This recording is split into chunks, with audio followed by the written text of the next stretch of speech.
రక్షణ ఎగుమతుల్లో భారతదేశం క్రమక్రమంగా స్వయం సమృద్ధి కాదు అద్భుత ఎదుగుదల చూపిస్తోంది. ఈ ఏడాది 62% వృద్ధి సాధించింది. 38,424 కోట్ల రూపాయలు విలువైనటువంటి ఆయుధాలు. సరే, అమెరికా, యూరప్ దేశాలకు సంబంధించిన లక్షల కోట్లతో పోల్చుకుంటే తక్కువ. కానీ గతంలో 2014కి ముందు 2,000 కోట్లు కూడా లేదు ఎగుమతులు. అట్లాంటిది ఇప్పుడు ఏకంగా 38,000 కోట్ల ఎగుమతులు.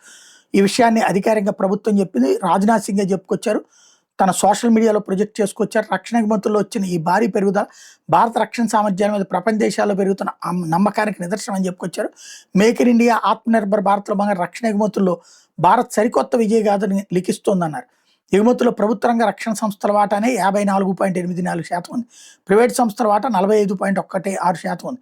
భారత్ ప్రస్తుతం 80 కంటే ఎక్కువ దేశాలకు రక్షణ పరికరాలను ఎగుమతి చేస్తుంది. ఎగుమతి సంస్థల సంఖ్య 128 నుంచి 145కి పెరిగిందని చెప్పుకొచ్చారు.